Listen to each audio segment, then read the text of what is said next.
Okay, listen carefully. 2026 का जो Bengal election है वो कोई नॉर्मल इलेक्शन नहीं है। बंगाल का कोई भी इलेक्शन उठा लो, वो कभी भी नॉर्मल नहीं होता। वहां पर हर इलेक्शन में बॉम्ब फोड़ना तो आम बात है। मानो कि दिवाली चल रहा है। अगर आपको ये सब ज्यादा लगे तो इन सब आर्टिकल्स को देखो। और अगर आप वेस्ट बंगाल से हो और वेस्ट बंगाल की स्पेसिफिक विलेज साइड एरिया से हो, तो आप लोग मेरी इन बातों से रिलेट कर पा रहे होंगे। इन सब बातों पे हम कभी और समय किसी और वीडियोस में चर्चा करेंगे। आज के वीडियो में हम लास्ट 15 सालों को डिकोड करेंगे, जब से इस लेजेंड ने, अरे हमारे दीदी ने, जब से वेस्ट बंगाल को संभाल के रखा है या फिर चकर के रखा है, जो भी कह लो आप। ये 15 साल का रिपोर्ट कार्ड है दीदी की कर्म कांड की। आप में से बहुतों को पता है कि दीदी कौन है। जिनको नहीं पता उनको आगे वीडियो में पता चल ही जाएगा, या फिर रिवील कर दो। चलो कह ही देता हूँ। दी अनरेटेड पॉइंट, दी अनरेटेड म्यूजिशियन ऑल्सो, आपका, मेरा, हम सबका, एक सेकंड, छोटा सा गलती हो गया, मेरा नहीं आप सबका favourite, the CM of West Bengal, the living legend, one and only, the Mamata যতই बनर्जी। করো হামলা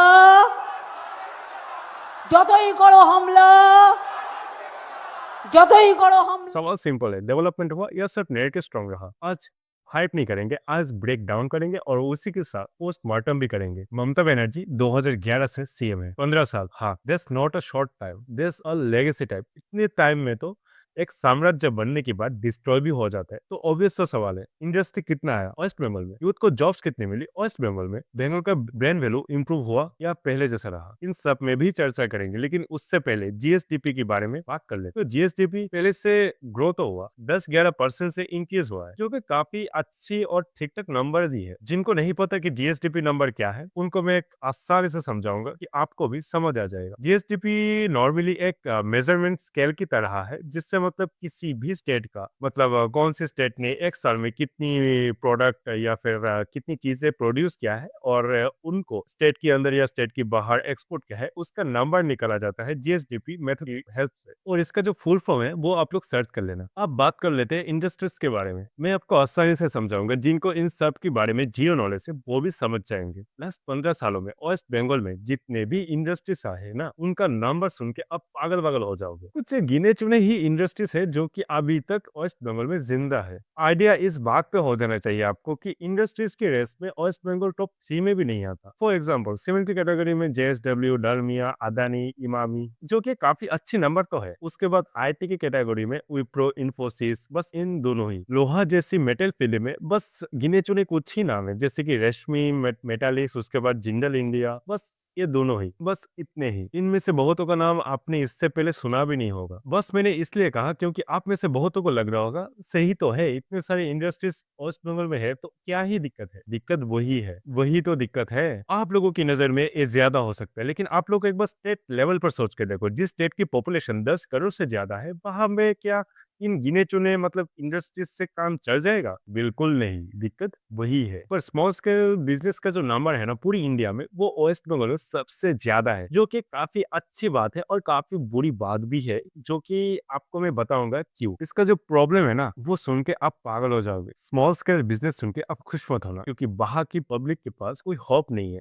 वहां की गवर्नमेंट से। और तुम वैसे भी उस गवर्नमेंट से क्या ही उम्मीद कर सकते हो, जो गवर्नमेंट ये सोचता है कि तुम 500 में पूरा महीना गुजार दोगे। और रही बात स्मॉल स्केल बिजनेसेस की, तो वो उनकी मजबूरी है, चॉइस नहीं। और रही बात जॉब्स की, तो वो तो ममता दीदी की क्राइम की तरह है, जो ढूंढने से भी नहीं मिलता। और बाकी रहा बंगाल के ब्रांड वैल्यू, तो उसमें हम अगली जन्म में चर्चा करेंगे, जब बंगाल का ब्रांड वैल्यू पूरी इंडिया में उभर के आएगा पहले की तरह। ये तभी पॉसिबल है जब एक new, fresh and corrupt free government है, जो कि मेरे को लग नहीं रहा कि इस जन्म में होगा। क्योंकि यहाँ का लोग तो 500 में बिक जाते, तो सरकार को भी दोस्त देके क्या फायदा। यहाँ का लोग पहले सुधरे, उसके बाद सरकार अपने आप सुधर जाएगा। मैंने आप तक जितनी भी बातें किया है ना, वो भावनाओं में बह के नहीं किया, ये इमोशंस नहीं, एक कॉम्पिटेटिव कंपैरिजन है बाकियों से। एजुकेटेड यूथ का जो बिगेस्ट इशू है ना, वो है एम्प्लॉयमेंट। रिक्रूटमेंट कंट्रोवर्सीज ने दीदी के ऊपर जो आम जनता की जो ट्रस्ट है ना, उसको डैमेज किया है। डैमेज सुन के इसको हल्के में मत लेना। कोर्ट की एक ऑर्डर से 25,000 टीचर्स को एक ही झटके में जॉब से निकाल दिया गया, और इसका जो मेन रीजन है ना, वो भी ममता दीदी ही है। क्योंकि जो जॉब्स के असली हकदार थे, उनसे वो जॉब्स छीनकर, चोरी चुपे छीनकर, दीदी की सो कॉल्ड प्यारी पार्टी टीएमसी पार्टी ने वो जॉब किसी थर्ड पार्टी को बेच दिया है। सुनने में ऐसी भी आया है कि मतलब 10-10, 20-20 लाख लेकर एक एक जॉब्स को बेचा गया है। और सबसे मजे की बात बताओ, इन सब का कोई परफेक्ट डाटा आपको, एग्जैक्टली जो फिगर है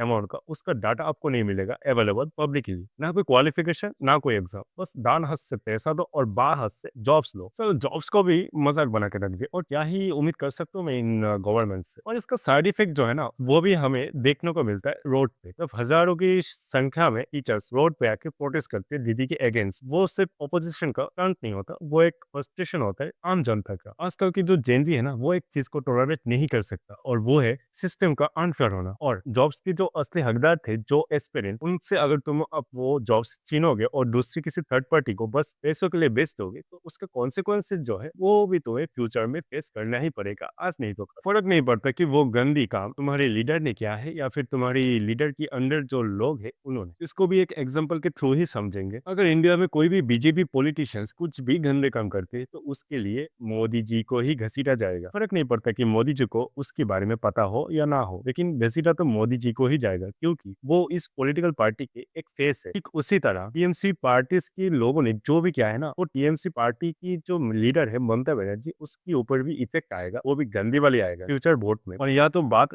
25,000 जॉब स्कैम के बारे में हो रहा है। अगर तुम्हारे पास 0.111% भी आईक्यू है ना, तो ये बात तो तुम्हें भी पता है कि इतनी बड़ी लेवल का स्कैम करने के लिए तुम्हारे सर के ऊपर एक बड़े लीडर का हाथ होनी ही चाहिए। और हम बात कर रहे हैं वेस्ट बंगाल के अंदर 25,000 जॉब स्कैम के बारे में, और वेस्ट बंगाल के अंदर ममता बनर्जी की मर्जी के बिना एक पत्ता भी नहीं हिलता। और तुम्हें क्या लगता है कि इतने सब कुछ होने के बाद भी ममता बनर्जी को कुछ भी नहीं पता था? ये तो कुछ भी नहीं है। दीदी की पार्टीज के बारे में इतनी गंदी लेवल की बातें मेरे को पता है, अगर मैं बोलूंगा ना, और वो सब सुनने के बाद अगर आपको दीदी की टीएमसी पार्टी और रेपिस्ट के बीच में कोई एक अच्छे इंसान को चुनने को चांस मिले, तो आप बेझिझक रेपिस्ट को ही मतलब चूज करेंगे। इसके ऊपर बातें हम इस वीडियो पे नहीं कर सकते, क्योंकि ये टॉपिक जो है ना वो अलग से 1 से 1.5 घंटे का फिल्म बन सकता है इस पे। तो मैं इस टॉपिक को इतनी शॉर्टकट में इन मतलब 11 मिनट के वीडियो में 2 या 3 मिनट में कैसे एक्सप्लेन कर दूं, उसके लिए एक अलग से डेडिकेटेड वीडियो लाना पड़ेगा। अगर आपको जानना है इसके बारे में तो मेरे को कमेंट में बताओ, मैं इसके ऊपर अलग से एक डेडिकेटेड वीडियो लाऊंगा फुल एक्सप्लेनेशन के साथ। और उस वीडियो में जो बातें बताऊंगा ना, वो सुनने के बाद आपका खून खौल उठेगा कि आज की इंडिया में ये सब चीजें हो रहा है खुल्लम खुल्ला, और गवर्नमेंट कोई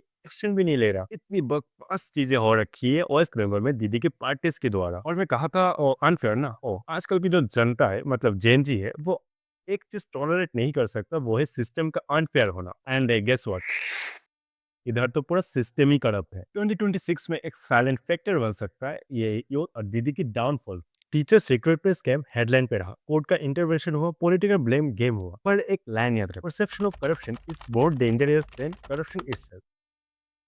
अगर पब्लिक को लगता है कि सिस्टम कॉम्प्रोमाइज है, तो नैरेटिव शिफ्ट होगा, और एज अ रिजल्ट शायद और मे भी हमको वेस्ट बंगाल में न्यू गवर्नमेंट फॉर्म होते हुए दिख भी जाए, जो दिखना तो चाहिए। अब आते हैं लॉ एंड ऑर्डर पे। हर स्टेट में क्राइम होता है, लेकिन जब बात बंगाल की पॉलिटिकल वायलेंस के ऊपर आता है, तब इमेज इम्पैक्ट होता है। ऑपोजिशन बोलता है कि लॉ कोलैप्स हो गया, जबकि प्रेजेंट गवर्नमेंट बोलता है कि सिचुएशन स्टेबल है। ट्रूथ क्या है? मुझे ट्रूथ नहीं पता, लेकिन मुझे इतना जरूर पता है कि जब कोलकाता की एक हॉस्पिटल में एक ऑन ड्यूटी फीमेल डॉक्टर का रेप हो जाता है, तब आपका गवर्नमेंट कहाँ था और आपका दीदी कहाँ था? वो तो छोड़ ही दो, लेकिन रेप होने के बाद आफ्टर रेप जब रेपिस्ट आके पूरी सबूत गायब करता है, तब आपका दीदी और दीदी का जो प्रेजेंट गवर्नमेंट का जो सो कॉल्ड टेबल सिचुएशन है, वो किधर था? अब ये मत कहना कि दीदी को कुछ नहीं पता था, दीदी को सब कुछ पता था। अगर कोई बंदा मेरे सामने आके मेरे सर में गन रखते भी बोले ना कि ये यकीन कर कि दीदी को कुछ नहीं पता, तो मैं फिर भी नहीं यकीन कर सकता। हमारी दीदी सब कुछ जानती है। ये कोई इकलौता केस नहीं, ऐसे हजारों केस मिलेगी आपको। और दीदी की सो कॉल्ड गवर्नमेंट बोलता है कि सिचुएशन स्टेबल है। कहाँ है भाई?